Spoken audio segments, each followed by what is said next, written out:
I believe that books matter, and I think you do too. And I believe that authors and writers have a unique way in which we can help us envision a different world. So if books matter and authors can affect change in our communities, then places like Changing Hands to me are really sacred places of the community. It's for the common good. It's the place where we come together to exchange ideas. And so give a big hand to Changing Hands, all the independent bookstores, which to me are really ground zero for the great ideas we have in our country. And it is Banned Book Week. And so if you're from Tucson, it's something you feel deeply because we have so many options to choose from.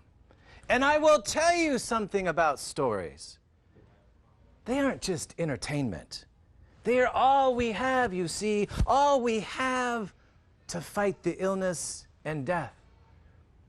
And when I was your age in high school and I read those words by Leslie Silko in Ceremony, one of the most beautiful novels I'd ever read in my life about a World War II veteran coming back to Laguna Pueblo, and here I am immersed in this amazing world in the Southwest that Leslie made me come to grips with, I couldn't believe that those words somehow would be banned one day. Because they have changed me as a writer. They have changed so many novelists I know as writers. That Leslie Silko, who now lives in Tucson, has helped inform us who we are.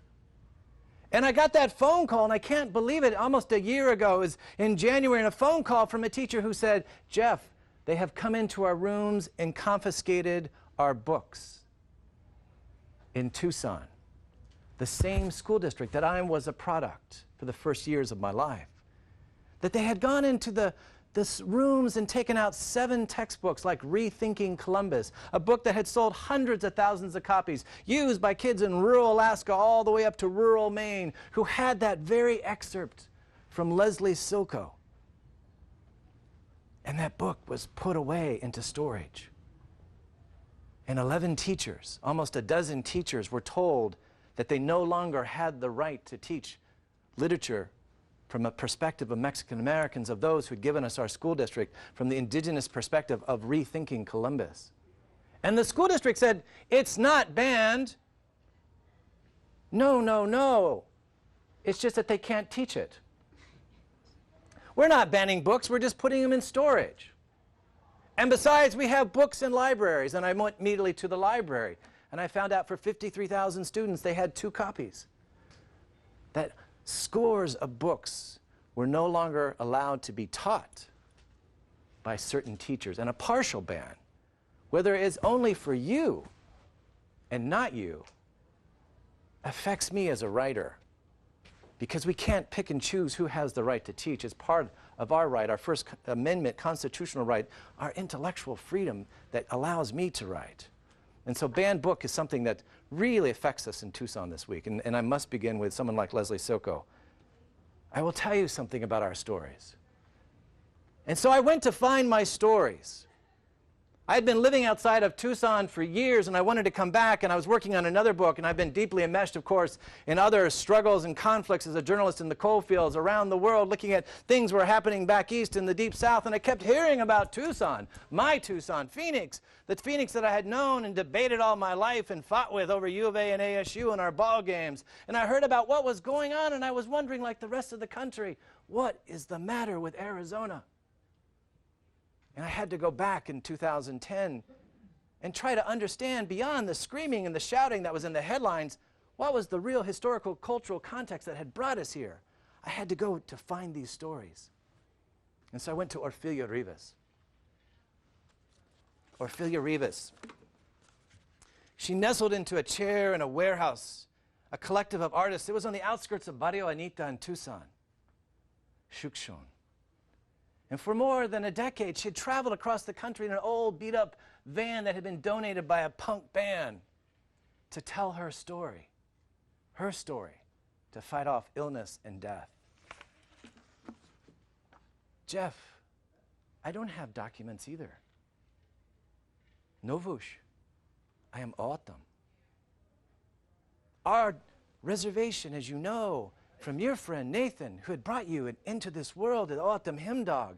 I had done a walkabout in 1991 to try to understand the desert and the desert of the Autumn perspective. It's as big as Connecticut. This area is so large, but we only cared about 74 miles. that line of demarcation between us and them. And the Autumn said, but we have been here. We didn't cross your border. The border crossed us. 24,000 Autumn, but 7,000 do not have documents. Several thousand left behind in 1854 when some Confederate promoter, he wanted a railroad to run through southern Arizona, decided to have that Gadsden Purchase and a line of demarcation in 1854 that left people behind. And Orpheus said, we understood what you were doing. Robert E. Lee and Ulysses Grant were friends then. They were brothers in arms as in your first amphibian assault in your war in Mexico. In 1916, we saw as you raced into Mexico to get Pancho. George S. Patton using the mechanized vehicles for the first time, airplanes for the first time in combat. And you came back. You couldn't get Pancho, but you were prepared now for World War I. And of course, Mr. Pershing, the great Blackjack Pershing, General Pershing, came back from Mexico with 1,000 Chinese. But even you wouldn't let them stay. You put them into a camp, a concentration camp on the border for years until General Pershing came back and he was outraged, this World War I hero. He said, what are you doing with my Chinese? And when they finally had to say, we have laws that don't allow them to come in. And he liberated them. We saw what you've done with this border, how you used it to deport people. We saw what happened in the 1920s when folks came in, of course, and helped keep your economy alive when it was booming, and then when the economy busted in 1929, Mr. Hoover deported them all. We saw what would happen during the war. All these immigrants came in and kept your fields and factories and mines alive. And then in 1954, Mr. Eisenhower, another great military leader, allowed one of the same people from that expedition against Pancho to begin to round up immigrants.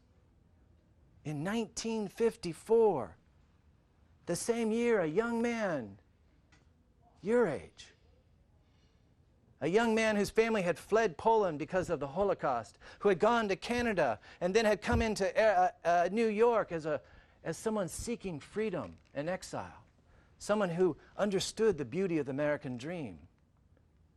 And in 1959, reportedly, that's when Tom Horn got his citizenship, our Attorney General. The same year, hundreds of thousands of Mexicans and Mexican Americans and their children were deported in Operation Wetback. It's not about immigration, Jeff, Ophelia told me. Do you understand that? It is not about immigration.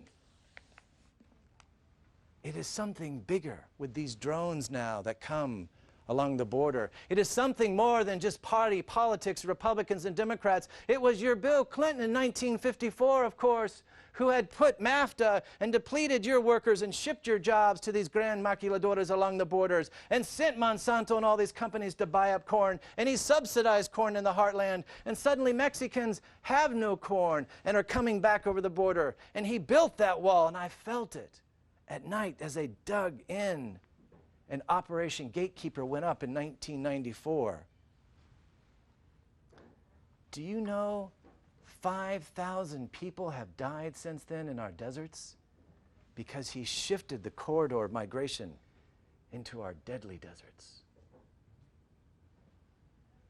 Don't talk to me about immigration. I was coming home one night, Orphea told me. I was by my home, and a border agent stopped me, and I rolled down my window, and he said, "Are you a U.S. citizen or a Mexican?" And I said, "Novush, I am Autumn." And he said, "Are you a U.S. citizen or a Mexican?" I said, "I am Autumn. You're on my land." He pulled his gun out and put it to my head. "Are you a U.S. citizen or a Mexican?" And I said, "I am Autumn." Now, tonight on Fox News, we're going to be talking with Senator Allen. She has found 17 Korans. Well, she hasn't found them, but she's heard that maybe perhaps that somebody maybe saw and perhaps had found, but they've documented it, but we don't know. There's been 17 Korans found on the border. Senator Allen wants to start a bill to stop Hezbollah from Iran coming up from Mexico in an invasion. Tonight we're talking with State Senator